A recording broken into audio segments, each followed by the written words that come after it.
Well, I'm surely glad you folks are here to discuss the issue that you're here to discuss, but also I hope maybe some of the things that we're hearing today, if they turn out like it looks like they might turn out, that there'd be a little less need for this. But we're going to have to wait for a long time and not be surprised by what people from Cuba and Russia and other countries that want influence in the Western Hemisphere do. So now I'm going to go to my prepared remarks, and I wish I could be with you a little longer after this, but with this speeding up of getting nominations approved with only 2 hours of debate, you got to consider a vote can come almost any time, and we have 2 votes scheduled. But I want to tell you, thank you for meeting, and thank you for inviting me.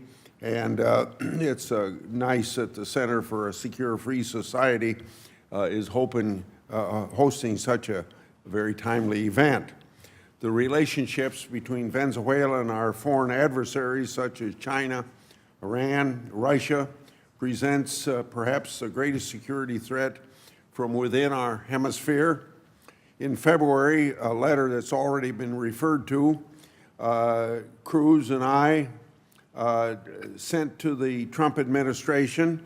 The letter was expressing our concern that Venezuela has become the staging location for terrorist groups such as Hezbollah and their affiliates, as well as agents of Cuba, Iran, China, and Russia.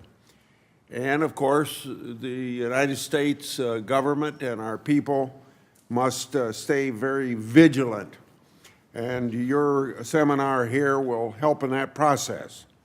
Our view is that effective border security is not restricted only to addressing illegal immigration, human trafficking, and the flow of illegal drugs, although stopping all those things are very, very important as well. Border security in the 21st century then must also prevent the cross-border movement of terrorists and bad actors who pose a security threat to our homeland. Congress needs to modernize immigration policies in a way that prioritizes the threat of special interest aliens and terrorists, especially given the situation in Venezuela. This means expediting the removal of terrorists, increasing information sharing between the intelligence community and immigration enforcement, and streamlining the process of removing national security threats. We must prevent Hezbollah from moving people, weapons, and drugs across our border, either through ports of entry or obviously anywhere, including in between. With up to 4 million Venezuelans fleeing their homeland, and you can understand why they're doing that, we have to address the potential for state and non-state actors to infiltrate those groups. Federal agencies should commit to additional and appropriate scrutiny in the visa screening process and to the refugees and asylum admissions process, both of those processes. Border security is just one aspect of national security. We must be vigilant against all bad actors who seek to undermine American security. However, given the continued presence of, and of course, the power that is evidenced by China, Iran, and Russia, their influence in South America must be constantly watched. We need to be particularly concerned about these foreign adversaries. China's non-traditional influence against the United States and other Western democracies ought to be a growing concern. It is to me. From Confucius institutes in American universities to trade secret espionage, the Chinese Communist Party seeks to take advantage of our open society to advance its own interests. Using tools like debt trap diplomacy, state-directed technology giants, and an increasingly assertive foreign policy, China seeks to undermine our country's power on a global stage, and we know from the 100-year mission that they're on to be foremost in the world and to stay foremost. The federal government, including the United States Senate, is becoming more engaged and aware of this concern, and the timing is critical as China's influence continues to grow in Venezuela and other pockets of South America. China is Venezuela's largest creditor, and in turn, Venezuela is the largest regional buyer of Chinese military equipment. These connections are certainly relevant as we address our national security interests.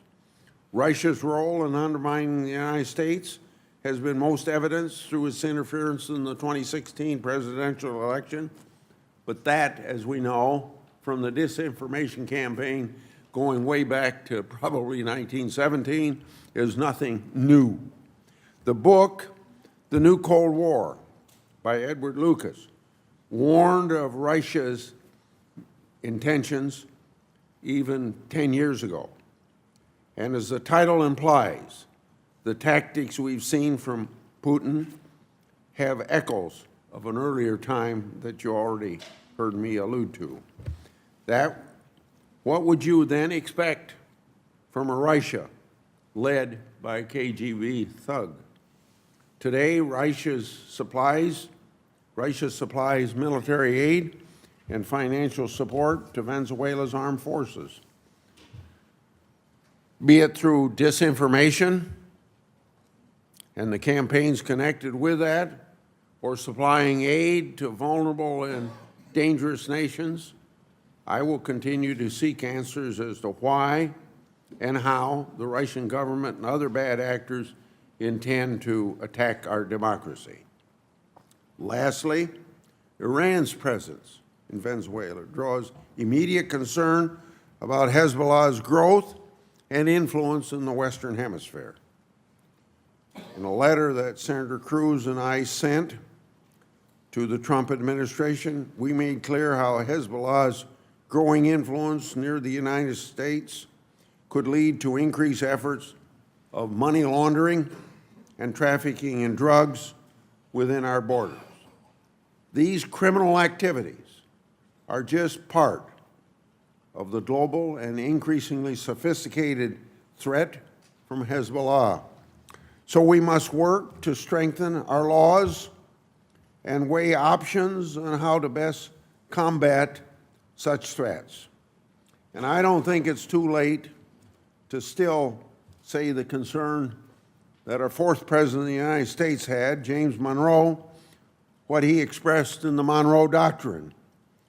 We have recognized since then that events in this hemisphere have particular bearing on our nation's security, as now also a bearing on our prosperity.